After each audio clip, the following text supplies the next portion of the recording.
하나님의 약속은 언제나 변함이 없다는 사실을 기억하고 늘 마음의 소원을 준비하는 그런 지혜로운 우리 하영교회 성도 여러분이 되시기를 주의 이름으로 축복합니다. 옛날 조선시대 어느 마을에 한 부자가 있었는데 마침 그 부자에게는 아들이 없었습니다. 그래서 그는 인생 이 말년에 좋은 일이나 하고 죽자라는 생각에 집에 있는 종들을 불러서 이렇게 말하는 것이 있습니다. 30일 후면 새 1월 1일이 되는데 그때 모든 종들에게 여러분에게 자유를 주겠다라고 했습니다. 종들은 30일 후가 되면 자유 몸이 된다는 생각에 너무너무 좋아했습니다. 종들은 약속한 날짜가 다가오길 하루하루 손꼽아 기다렸습니다. 드디어 12월 31일이 되자 그 또 31일 저녁이 되자 종들은 이래 오늘 밤만 지내면 자유다 하고 그들은 좋아하고 있었습니다. 그런데 저녁 무렵에 주인이 종들을 다시 불렀습니다. 할 수만 있으면 예쁘고 길게 볏짚으로 새끼를 꼬아놓으라 라고 명하는 것이었습니다. 그때 종들은 투덜거리면서 떠나기 마지막 날 저녁까지 이렇게 일을 시킨다고 불평했습니다. 그리고 마지못해서 대충 굵직굵직하게 새끼를 꼰 다음에 잠을 잤습니다. 그러나 그 종 중에 외로 한 사람은 이 이유를 모르겠지만 주인 어른의 마지막 부탁이라는 생각에 이 정성스럽게 가늘게 새벽까지 새끼를 꼬고 잤습니다. 다음날 아침에 부자 노인은 종들을 모아놓고 창고를 열라고 했습니다. 여봐라, 창고에 들어가서 너희들이 밤새도록 정성을 다해서 꼰 그 새끼줄에 은전을 꿰는 후에 그 돈을 가지고 가서 열심히 살아라 라고 말하는 것이었습니다. 종들은 너무나 좋아서 은전을 끼우려고 했지만 대부분의 종들은 전날 대충 굳게 꼬아놓은 새끼줄에 은전을 몇 개밖에 끼울 수가 없어서 가슴을 치며 후회했다고 합니다. 그러나 새벽까지 정성스럽게 가늘게 길게 새끼를 꼬아놓은 종은 수많은 은전을 끼운 다음에 고향에 돌아가서 가족과 함께 잘 살았다는 얘기가 쓰여져 있습니다. 여기서 무엇을 말하는 교훈으로 생각하십니까? 마지막까지 마무리를 잘해야 한다는 것을 말하고 있습니다. 이것을 한자어로는 유종의 미다라는 말을 하잖아요. 시작도 중요하지만 마무리는 더 중요하다는 사실을 우리에게 가르쳐주고 있어요. 우리가 2023년을 시작도 중요하지만 2023년을 마무리도 잘하는 게 중요합니다. 이제 오늘이 지나면 2023년이 끝나고 새로운 해가 시작되는데 올해를 잘 마무리해야 새해를 잘 펼쳐갈 수 있다는 그런 생각이 저와 여러분 속에 가득 채워지기를 주님의 이름으로 축복합니다. 본문은 어느 여인이 이 얘기인데 요즘으로 말하면 그녀는 신학생의 아내였습니다. 그런데 무슨 원인인지 몰라도 남편은 가족들이 감당할 수 없는 빚을 남기고 세상을 떠나고 말았다는 얘기입니다. 남편을 잃은 여인은 두 아들과 함께 발부둥을 치며 빚을 갚으려고 노력해봤지만 도저히 갚을 수가 없었습니다. 어느 날 채권자가 찾아와서 빚을 갚을 능력이 없으면 두 아들을 자기에게 종으로 달라고 독촉하는 것이었습니다. 이 여인은 어떻겠습니까? 남편 잃고 살기도 서럽고 힘든데 남겨놓은 빚을 갚으라고 독촉을 받은 여인의 마음을 여러분은 얼마나 이해할 수 있을까요? 거기에다가 남편이 세상을 떠난 후에 남편 대신 두 아들을 이 가정의 희망인데 뜬금없이 빚 대신 아들을 종으로 넘기라고 하니 얼마나 기가 막히겠습니까? 아마도 세상이 무너지는 듯한 생각과 절망적인 상황에 처한 그녀는 자신이 할 수 있는 일이 없었습니다. 그래서 남편의 스승인 엘리사 선지자를 찾아가서 자기가 처한 환경을 말하면서 도와달라고 요청하는 것이었습니다. 그것이 오늘의 본문의 내용입니다. 오늘 본문을 통해서 우리가 알 수 있는 것들이 있습니다. 하나님의 은혜와 축복을 받으려면 먼저 그릇을 준비해야 한다는 것이, 아무것도 준비하지 않고 복을 받는 건 불가능하다. 반드시 우리가 갈라디아서를 통해서 말하자면 무엇이든지 심어야 거둔다. 우리가 열심히 심어야 열심히 심는 만큼 하나님 축복해 주시기 때문에 그 믿음의 그릇을 준비하는 것이 너무 중요해요. 여인을 통해서 무슨 그릇을 준비해야 할지를 살펴가는 시간에 저와 여러분에게 더 큰 은혜로 마음속 깊이 다가오는 말씀이 되시기를 주님의 이름으로 축복합니다. 첫째, 여인은 무엇을 원하는지를 말하게 합니다. 여인의 사정을 듣고 엘리사 선지자가 묻기를 2절에 보면 내가 너를 위하여 어떻게 하랴? 내 집에 무엇이 있는지 내게 말하라. 그 여인은 기름 한 그릇 외에는 아무것도 없나이다 라고 대답하는데, 없어도 너무 없는 것 아니겠어요? 한 그릇의 기름 외에는 아무것도 없는 찢어지게 가난한 가정이었다고 말해요. 그 말을 들은 엘리사 선지자는 그 여인에게 그릇을 빌려오되 조금 빌리지 말고 할 수만 있으면 많이 빌려오라고 합니다. 그리고 두 아들과 함께 골방에 들어가서 문을 닫고 빌려온 그 그릇에다가 한 그릇에 담긴 기름을 계속 부으라고 합니다. 도무지 이해가 되지 않는 명령이었지만 그녀는 그 명령에 순종하자 놀라운 것은 기름이 끊임없이 나와서 이 여인이 준비한 그릇을 다 채웠다고 말해요. 그러자 엘리사 선지자가 말하길 7절 너는 가서 기름을 팔아 빚을 갚고 남는 것으로 너와 내 두 아들이 생활하라 라는 이야기로 여기에서 끝나지만 우리에게 아주 매우 중요한 것을 교훈해 주고 있습니다. 생각해 보면 이 여인에게 무엇이 필요합니까? 돈인가요? 빈 그릇인가요? 빚을 갚을 돈이 필요한 것이죠. 그런데 엘리사 선지자는 돈에 대해서는 이런 방구 한마디도 하지 않고 빈 그릇 얘기만 하고 있습니다. 이 여인은 빚을 갚을 돈이 필요하다고 하는데 왜 엘리사 선지자가 그 그릇, 빈 그릇을 준비하되 빈 그릇을 빌려오라고 했을까요? 그릇에 무엇인가 들어있다면 아무것도 담을 수 없기 때문이 아닐까요? 비어 있어야 채울 수 있다는 이 원리가 우리 생활 전반에서 똑같이 적용되어지고 있습니다. 출애굽기에서 하나님은 모세를 당신의 일꾼으로 쓰시길 원했습니다. 그러나 하나님은 모세를 쓰실 수가 없었어요. 사도행전 7장 22절에 보니까 모세가 애굽 사람의 모든 지혜를 배워 그의 말과 하는 일들이 능통하더라 라고 기록하고 있어요. 모세가 40년 동안 애굽에서 궁궐, 특히 애굽 궁궐에서 수많은 것들을 보고 배웠지만 하나님은 모세를 그대로 쓰실 수가 없었어요. 공부 많이 했다고, 뭐가 명예가 있다고, 그래서 하나님이 일꾼으로 쓰시는 게 아니에요.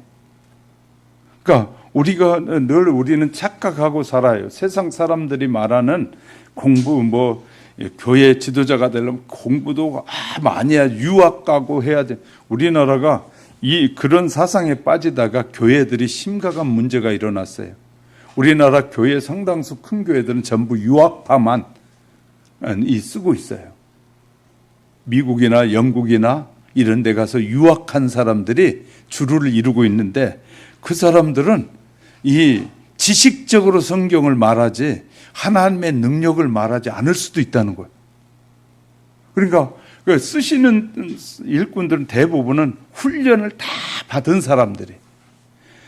자, 군대에서 군인이 훈련을 잘 받은 사람은 전쟁에 아주 능해요.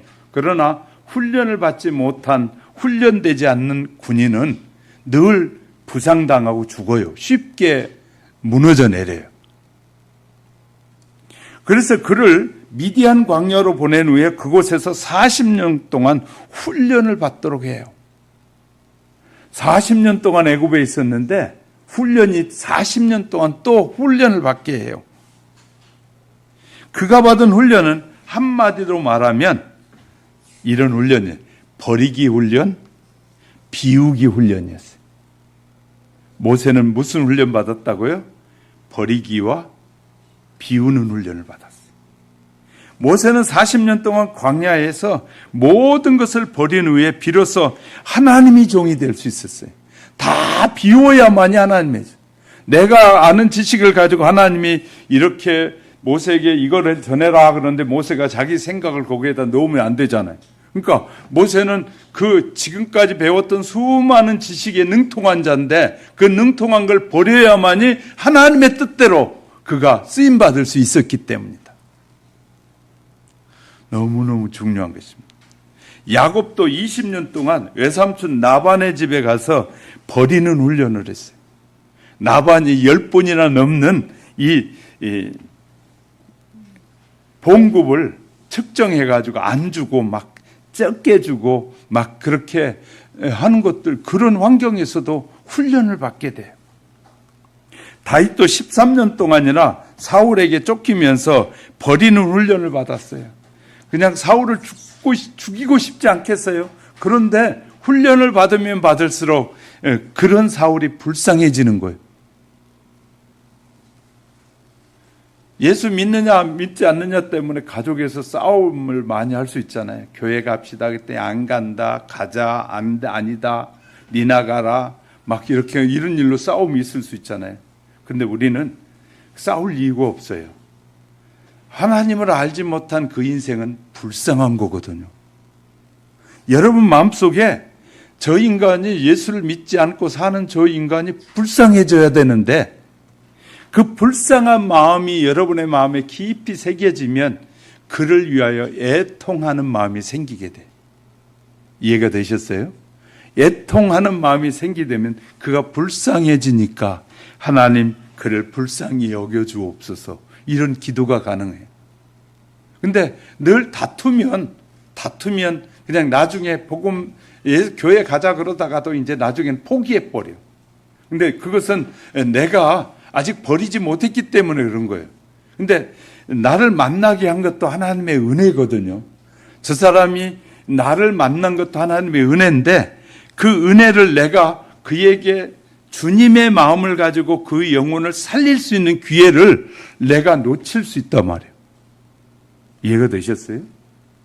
그렇기 때문에 우린 중요한 것은요, 우리의 가장 가까이 있는 이웃들을 바라보는 저와 여러분의 시선이 내가 비우면 불쌍해져. 할렐루야. 그리고 하나님의 도움이 필요한 거예요. 내 지식과 내 생각으로 내가 짧게 배운 것으로 저에게 하려면 안 돼. 그런데 하나님이 한순간에 역사하면 다 변화돼. 할렐루야. 하나님이 역사하시도록 해야 되는데 내가 변화시키려고 하니까 안 되는 경우가 대반이라고 해요. 자, 바울도 13년 동안이나 아라바 광야에서 기다리면서 버리는 훈련을 받았습니다. 이처럼 대부분 하나님께 쓰임받는 사람들은 비우는 훈련을 거치게 돼요. 버려야 돼요. 욕심이 버려져야 되고 이기심도 버려져야 되고 버릴 것이 너무 많은 것이죠. 왜 그렇습니까? 비워야 채울 수 있고 버려야 얻을 수 있기 때문에 우리 그 마음에 다른 것이 가득 채워져 있으면 하나님의 것이, 하나님의 말씀이, 하나님의 능력이 채워지지가 않아요. 할렐루야. 그런데 이 문제는 우리가 버리는 훈련이 안 되어 있다는 사실을 말하는데 사람은 본능적으로 버리는 것보다 소유하는 데 더 익숙해요. 특별히 2023년도를 보내면서 버려야 할 것을 깨닫게 되시길 주의 이름으로 축복합니다. 집에 가면 필요 없는 것들이 너무 많아.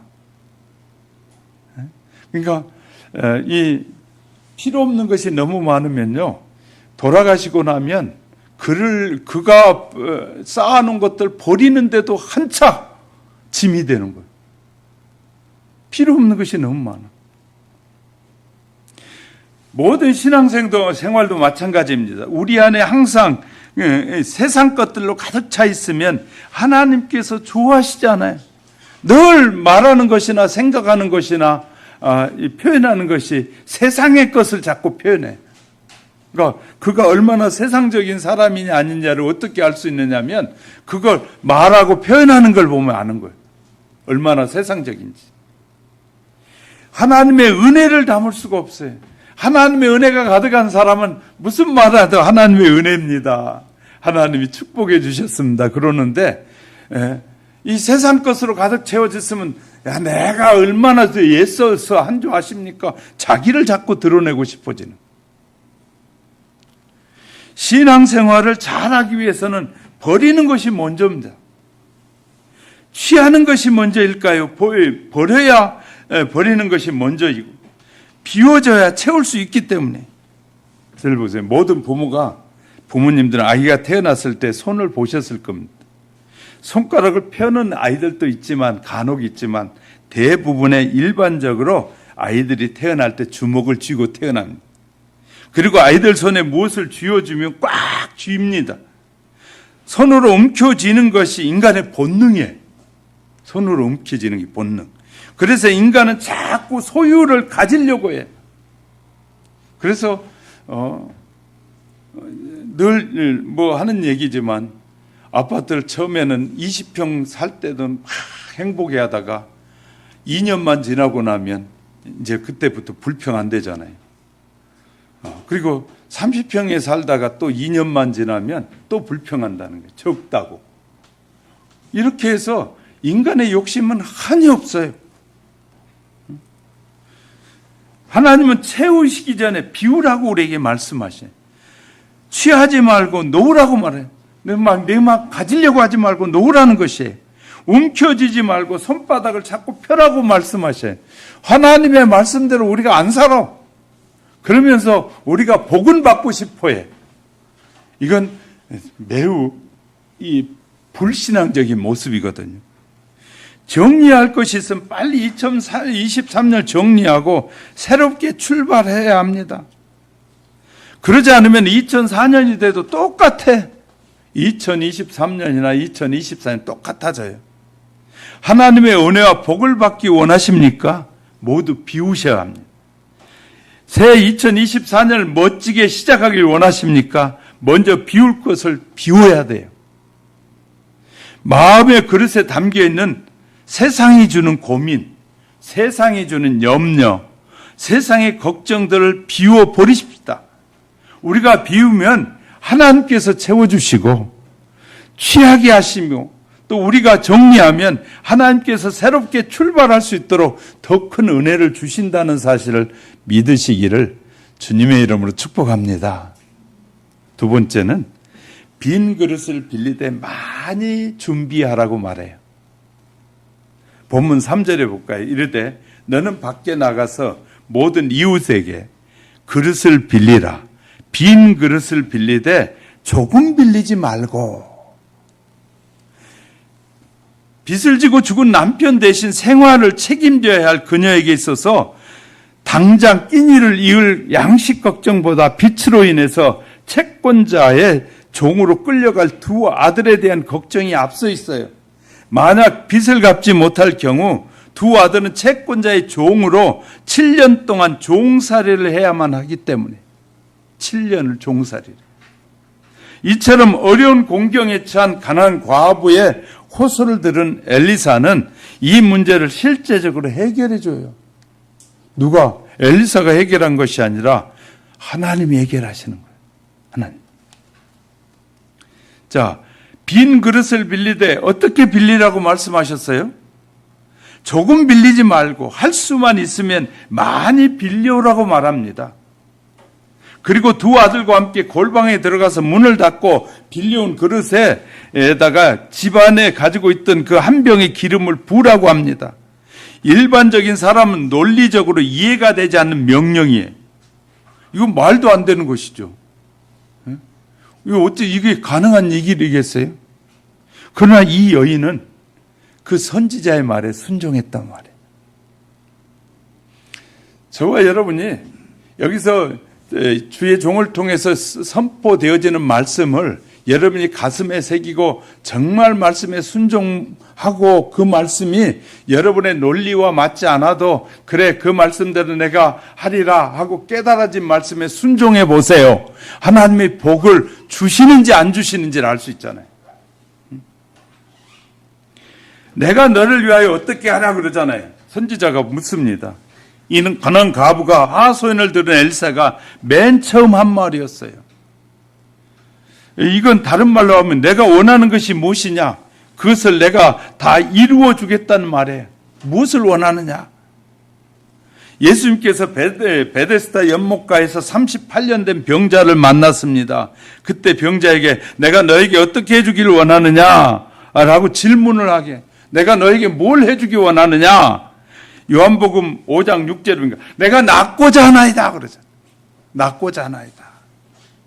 낫기를 원했던 병자는 고침을 받아서 자리를 들고 걸어갔습니다. 인생의 어려움에 이 고통스러운 문제에 봉착한 우리에게 너를 위하여 내가 어떻게 하랴? 주님의 질문을 우리가 들을 수 있어야 돼. 그리고 주님이 무엇을 말씀하시든지 우리는 순종해야 기적이 일어나요. 할렐루야. 그러면서 또 두 번째 질문합니다. 내 집에 무엇이 있느냐? 엘사는 구체적인 가난한 과부에게 묻습니다. 그녀는 기름 한 병 외에는 아무것도 가진 것이 없다고 말합니다. 보잘것없는 기름 한 병이 그녀의 전 재산이었습니다. 그러나 그 기름병 한 병이 하나님의 기적을 만들어내는 거예요. 아무것도 아닌 것이. 예수님의 말씀을 듣던 어린 소년이 보리떡 5개와 물고기 2마리를 이 제자들에게 드렸어요. 그랬더니 그 물고기 2마리와 보리떡 5개가 5,000명을 먹고도 그 당시에 장년만 쉰다고 그랬잖아요. 남자 12세 이상의 남자만 쉬었을 때 5,000명이니까. 그래서 이제 학자들은 그렇게 말해. 근 2만 명쯤 모였을 것이다. 그 어린 아이들도 있었을 거고 여자도 있었을 거고 종들도. 그 당시에는요 유대인들의 숫자 개념에는 유대인만 숫자를 신 거예요. 근데 그 함께 사는 사람들이 갖가지 기적을 행하시는 예수님께 수많은 사람들이 밀려왔을 걸로 보거든요. 그래서 한 2만 명이 모였을 것이다. 그런데 그 모든 사람들이 먹고 넘쳤다고 말이죠. 아무것도 아닌 것 같지만 하나님의 손에 올려지게 되면 우리가 고통스럽고 힘든 문제들이 그냥 하나님의 손에 올려지게 되면 하나님이 그것에 관심을 가지시면 기적으로 바뀌게 돼요. 할렐루야. 기적으로 바뀌게 돼요. 우리 빈약한 지식과 재능을 하나님께 드립시다. 그러면 그것이 근거로 하나님이 우리의 사업에 훌륭하게 사용하셔요. 내가 해보려고 하니까 사업이 자꾸 실패하는 거 어려운 거예요. 근데 하나님 앞에 맡기셔야 돼. 하나님이 어떻게 할까요?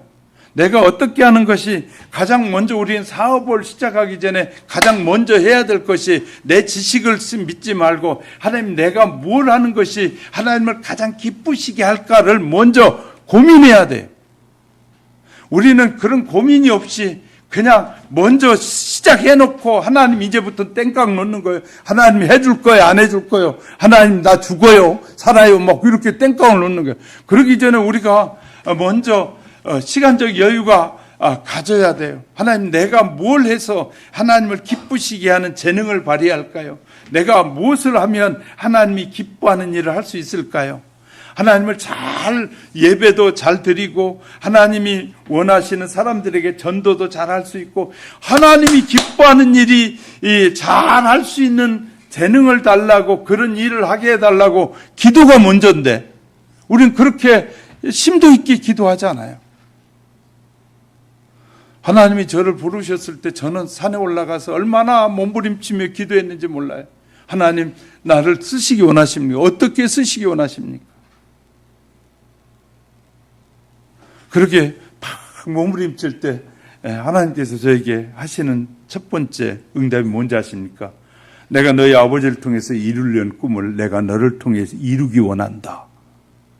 첫 번째 저에게 말씀하시는 거죠. 너희 아버지는 내 생각대로 순종하지 않고 그냥 왔다 갔다 했다 그 말이에요. 근데 그 아버지를 통해서 이루려고 했던 꿈을 내가 너를 통해서 이루고 싶다라고 할 때 저는 하나님 뜻대로 쓰십시오 하고 고백했어요. 이 중요한 것이에요. 하나님 우리에게 어떤 제목을 갖고 하나님 앞에 매달려 구하고 찾으면 하나님 반드시 하나님의 세 번째, 밖에 나가서 엘사가 말하되 밖에 나가서 모든 이웃에게 그릇을 빌리라. 가진 것이 기름 한 병밖에 없는 대답을 들은 엘리사가 말하기를 이웃에게 빈 그릇을 빌리되 빌릴 수 있는 한 많이 빌려오라고 하잖아요. 빌릴 수 있는 한 네가 최선을 다해서 많이 빌려오라는 거예요. 이에 그녀는 하나님의 능력을 믿어 의심치 않았기에 빌릴 수 있는 대로 빈 그릇을 수없이 빌려왔습니다. 빈 그릇의 수요는 곧 그녀의 믿음의 분량을 의미하는 것이에요. 그 믿음의 분량. 하나님께서 준비하신 만큼 채워주신 분이다. 그러니까 왜 우리가 준비해야 되느냐? 신앙생활하면서 믿음이 성장해야 되고 우리가 하나님 앞에 더 큰 믿음을 가지고 구하고 찾아야 되느냐, 두들겨 하느냐, 그래야 채워주시기 때문에. 할렐루야.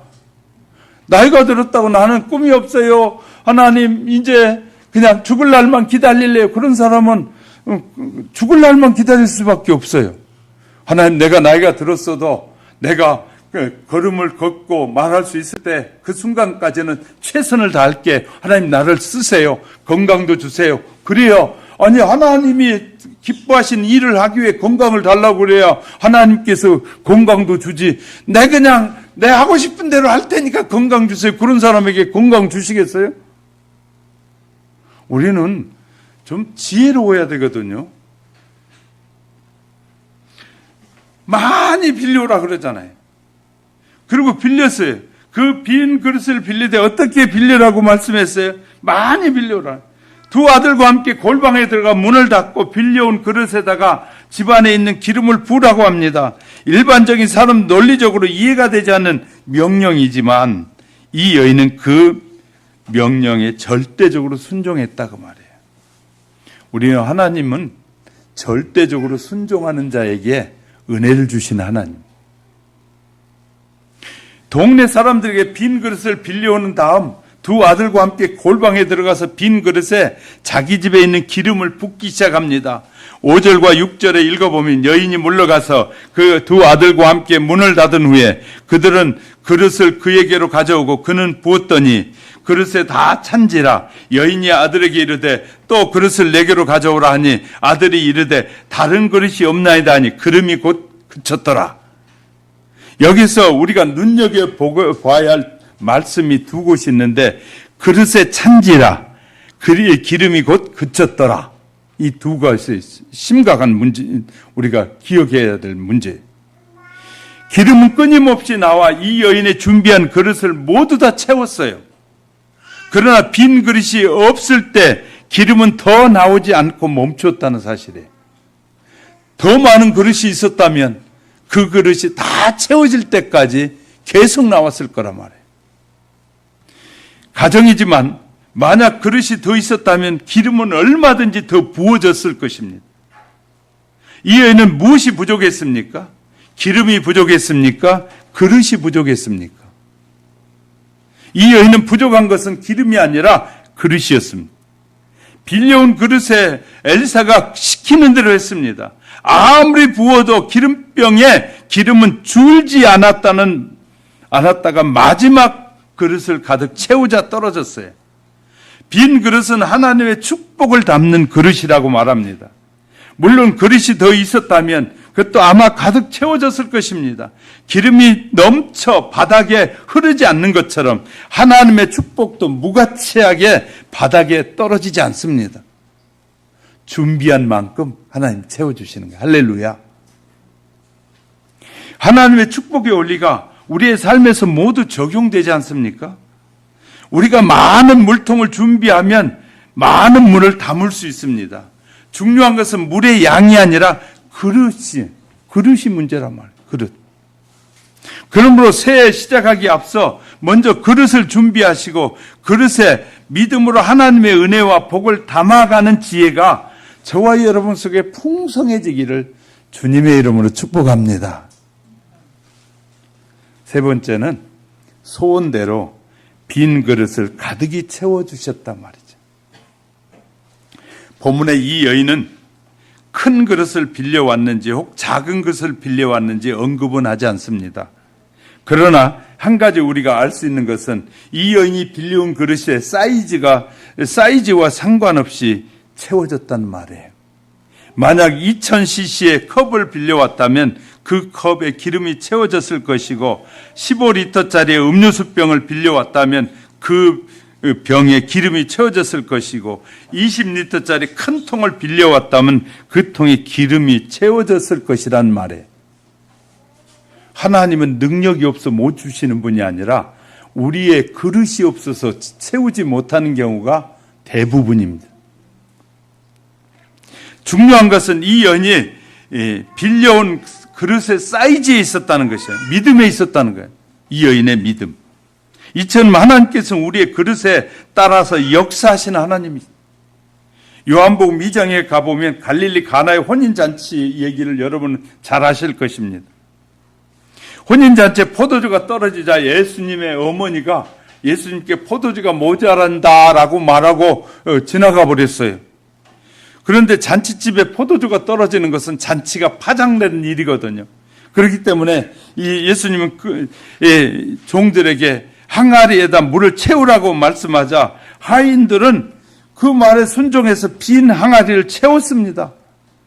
다시 예수님은 이제 떠다 연회장에게 갖다 주라고 하는 말씀을 따라 갖다 주었더니 물이 포도주로 변하는 역사가 나타났습니다. 그런데 이 말씀에서 우리가 놓쳐서는 안 될 부분이 있다면 많은 사람이 포도주로 변한 물에만 초점이 맞춰져 있는데 사실은 빈 항아리에 초점도 맞춰야 합니다. 예수님은 물로 포도주를 바꾸실 때 얼마나 많은 양의 포도주를 바꾸신 줄 아십니까? 빈 항아리만큼, 더 구체적으로 말하면 주님께서 2-3통 들어갈 만큼 큰 6개의 빈 항아리 가득 채워진 물을 포도주로 바꾸신 거예요. 가정이지만 만약 2-3통 드는 항아리가 막 한 10통이 있었다고 하더라면 10통에 다 채워졌을 겁니다. 준비는 우리가 주의 약속의 말씀을 듣고 비우라고 할 때 비우고 버리라고 할 때 버리고 세상의 지식을 버리라고 하는데 안 버려요. 하나님의 말씀을 세상의 지식으로 갖다가 말씀이 맞니 틀리니 지가 멋대로 말하는 인간들이 있어요. 얼마나 어이없는 일인지 몰라요. 전능하신 하나님이 우리에게 주신 말씀을 세상 지식 가지고 맞니 틀리니 그 말도 안 됩니다. 말이 됩니다. 이건 틀렸습니다. 맞았습니다. 이런 교만한 인간들이 얼마나 많이 있는지 몰라요. 그러면서 자기는 예수 믿는다는 거예요. 그것은요, 어리석은 일이에요. 세상의 지식이 우리에서 나가야만이 하나님의 말씀이 바로 들어올 수 있어요.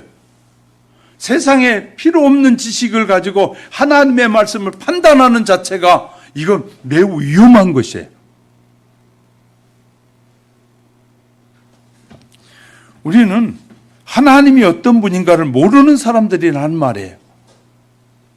하나님을 모르는 사람은 하나님을 비판하고 판단하고 욕하고 그러잖아요. 하나님을 안다는 사람들이 제대로 아는 사람 하나님을 욕할 수가 없어요. 부모와 자식 간에 하나님께서 질서 안에서 세워준 질서를 아는 사람은 부모를 함부로 하면 안 돼요. 왜냐하면 하나님의 섭리와 계획하심 안에 이루어진 일이에요. 그러면 내가 복받은 일은 그런 환경이 됐다면 그것을 내가 큰 마음으로 수용하고 받아들이고 그것을 긍휼히 여기는 마음을 가질 때 복은 누가 받냐? 내가 받는 거예요. 아멘 안 하는 거 보니까 이해가 안 되는 건지 도대체. 우리는 하나님의 섭리와 질서와 하나님의 계획에 우리가 순응할 때 그것을 내가 수용해 받아들일 수 있는 믿음이 될 때 복은 내게 주어지는 것이. 할렐루야. 우리가 만나는 수많은 환경들, 수많은 여건들이 내가 생각하는 것과 전혀 다르게 전개될 수도 있고 전혀 다른 것들을 만날 수 있어요. 그런데 그것을 신앙적으로 바라보느냐 세상적으로 바라보느냐에 따라 달라지는 거예요. 이해가 되셨으면 아멘. 신앙적으로 보는 눈이 필요하는, 영적인 눈을 가지고 보는. 젊으니까 영적으로 나이 든 사람보다 어릴 것이다. 아니에요. 젊은 사람이 훨씬 더 영적으로 성숙할 수 있어요. 세상적이 아니라 영적인 면에서 다를 수 있단 말이에요. 그래서 이 중학생들이 은혜를 받고 막 애언을 하면 이 막 권사님도 가고 나이 든 장로도 가지고 그 어린 애언하는 학생에게 막 안수부도 받고 싶고 막 그런 마음을 갖는 거예요. 왜 그러느냐면 영적으로 성숙한 것은 하나님의 은혜를 그만큼 주었다는 것이거든요. 할렐루야. 그래서 이제 교회 안에서도 질서가 무너지는 많은 교회들이 뭐냐면 장로님들이 이렇게 말하는 거예요. 젊은 목사가, 원로 목사가 떠나고 젊은 목사가 왔어. 그러니까 너는 나이도 어리고 나보다 경력도 없고 이 교회는 우리가 이렇게 세웠는데 너는 그냥 봉급이나 받아, 이런 식으로 말하는 장로들이 있으니까 문제예요. 하나님께서 부르셔서 일꾼으로 세워서 이 교회 일꾼으로 세웠다는 사실을 믿지 않고 인간적인 생각이 들어가는 순간에 그 교회는 무너지기 시작하는 거예요. 아무리 어려도 하나님이 그를 일꾼으로 세웠으면 그의 메시지를 통해서 주시는 하나님의 음성을 들어야 되거든요. 할렐루야. 그런데 딱 팔짱 끼고 앉아서 야, 젊은 애가 잘하네, 말은 잘하네, 이런 식으로 하면 그는 복에서 지금 떠나고 있는 것이에요. 하나님은 그 모든 것을 지켜보시는 하나님. 하나님은 나이 어린 단에 세울 때는 단에 훈련하여 세워지잖아요. 나이에 상관없이 그는 하나님의 일꾼으로 쓴 거예요. 할렐루야. 나는 이런 말을 이렇게 당당하게 하는 사람이에요. 근데 말을 못 하더라고요. 왜냐하면 나를 부르신 분이 나는 하나님이라고 믿기 때문에 말하는 거예요. 자, 우리가 잘 알아야 돼. 항아리에 부은 물은 전부 포도주 바꿨습니다. 여기에서 우리가 얻을 수 있는 교훈은 그릇이 중요하다는 사실이에요. 그래서 바울은 권면하기를 빌립보서 4장 19절에서 나의 하나님이 그리스도 예수 안에서 영광 가운데 그 풍성한 대로 너희 쓸 것을 채우시리라. 우리에게 하나님이 그런 믿음의 사람, 큰 믿음을 가진, 그릇을 가진 사람은 다 채워주시리라. 할렐루야. 하나님은 우리의 쓸 것을 채워주실 수 있는 분이십니다. 또한 우리에게 풍성하게 채워주시길 원합니다. 문제는 받은 그릇이에요. 하나님께서 아무리 풍성히 채워주려고 해도 우리의 그릇이 적으면 조금밖에 못 받잖아요. 이해가 되셨습니까? 하나님은 큰 믿음의 그릇을 준비한 사람에게 크게 채워져요. 또 하나님께서 이사야를 통해 말씀하셔요. 54장 2절 3절에 말씀하셔요. 내 장막터를 넓히며 내 처소의 휘장을 아끼지 말고 널리 펴되 너의 줄을 길게 하며 너의 말뚝을 견고히 할지어다. 이는 내가 좌우로 퍼지며 내 자손을 열방으로 얻으며 황폐한 성읍들을 사람 살 곳이 되게 할 것이다. 이렇게 말씀하시죠. 잘 보세요. 30년 전에 여 동네가 이렇게 잘 될 줄 아무도 몰랐어요. 우리가 잘 아는 것처럼 가든 파이브 그 옆에 비닐 하우스였잖아요. 그죠? 우리 조집사님은 너무나 잘 아실 거예요. 맨날 그리 지나다녔으니까. 비닐하우스, 지금 저렇게 빌딩들이 서가지고 금싸라기 땅이 평당 1억씩 될 땅일 줄 알았어요, 몰랐어요? 우리는 몰라요. 근데 하나님은 알고 계시는 거예요. 하나님은 모든 것을 계획하신 분이. 그러니까 저 땅을 산 사람들 중에서 어떻게 하느냐? 서울시나 우리 그 국가 저기에서 공무원들 중에서 저기를 어떻게 개발할 것이라고 계획한 사람들이 있어. 그 계획한 사람들은 조금씩 입을 다른 사람에게 열어준 사람들은 땅 사라고 그랬어요. 그때 산 사람들은 어마어마하게 부자가 돼요. 자, 하나님이 모든 말씀이 다 믿어지는 것이 아니라 은혜를 주시려면 절 보세요. 어떤 말씀을 읽는데 그 말씀이 확 와닿아. 어떤 말씀을 수십 번 읽었는데도 안 와닿는데 어떤 말씀을 한 번 지나가다 읽었는데도 그 말씀이 확 와닿았어요. 그것은 하나님이 뭔가 말씀하시는 거예요. 할렐루야. 그래서 성경을 읽다, 그래서 제가 여러분에게 말씀드리잖아요.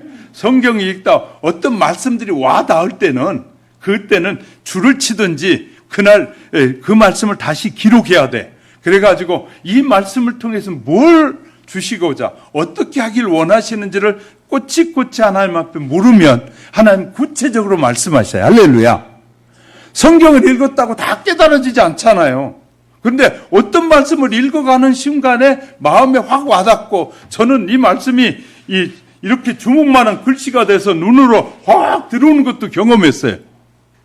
그리고 그 말씀을 읽어가는 사이 그 말씀이 딱 보는 순간에 무릎을 꿇고 주여 하고 그냥 그 말씀이 나를 사로잡는 말씀들이 있어요.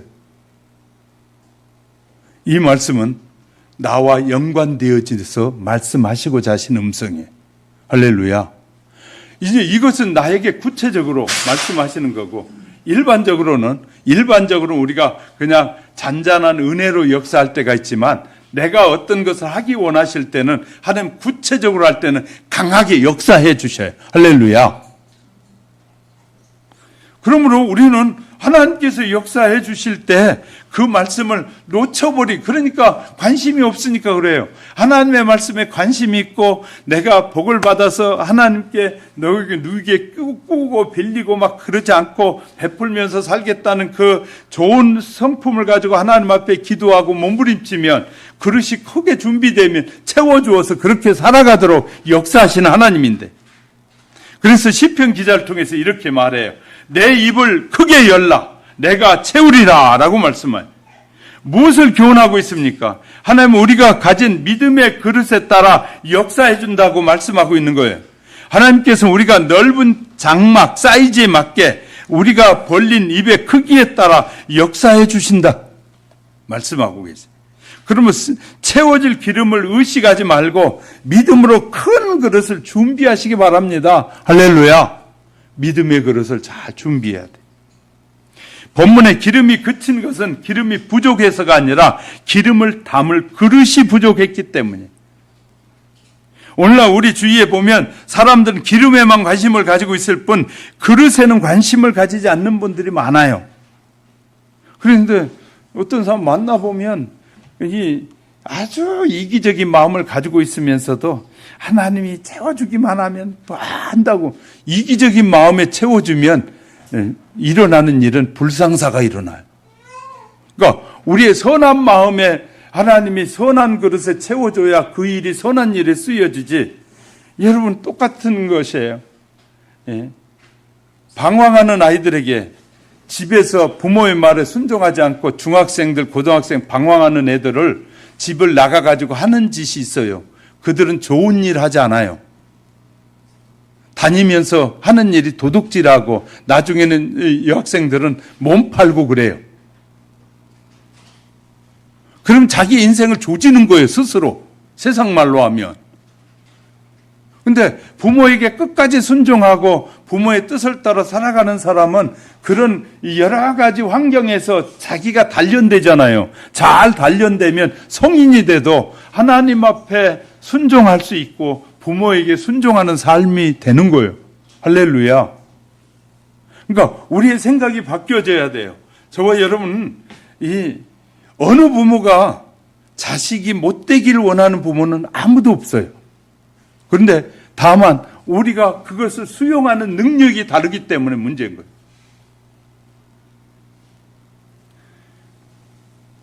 부모 중에서도 물론 이제 욕심이 많은 부모도 있을 수 있어요. 그런 분들 아니고 일반적으로 말하는 거예요. 부모 중에서 욕심이 많은 부모는 자식을 개패듯 패고 고통스럽게 하기도 하잖아요. 그렇지만 일반적인 부모는 그렇게 키우지 않는단 말이죠. 그런 것처럼 자식을 얼마나 사랑해.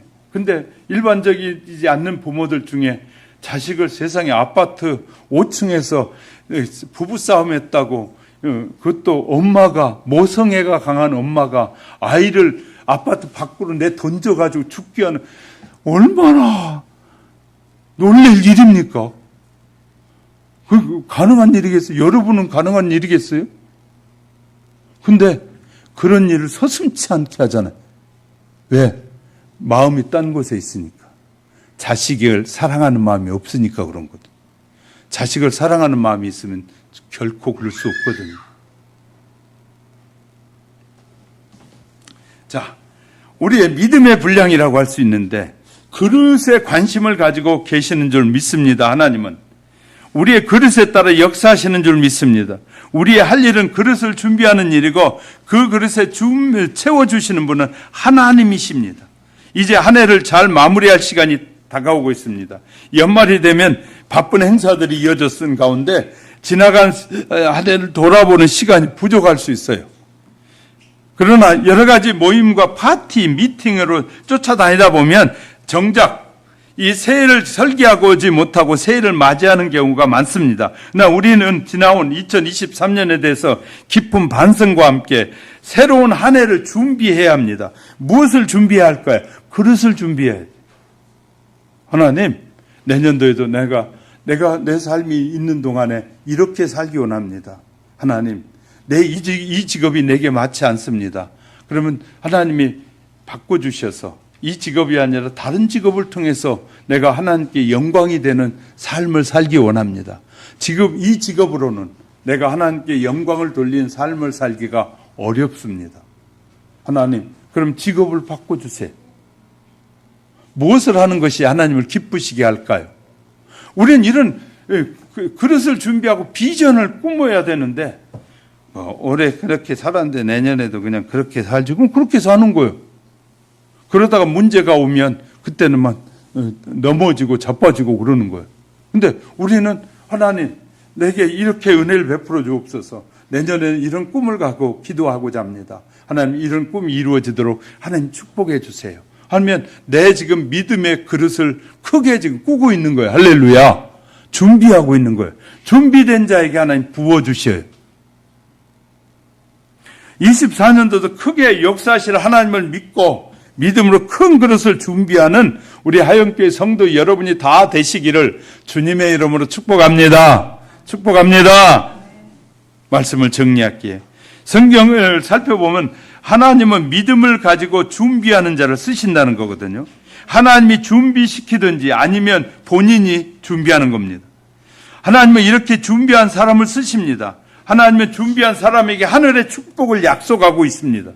만약 여러분이 새로운 마음으로 2024년을 시작하고 싶다면 새롭게 믿음으로 그릇을 준비하시기 바랍니다.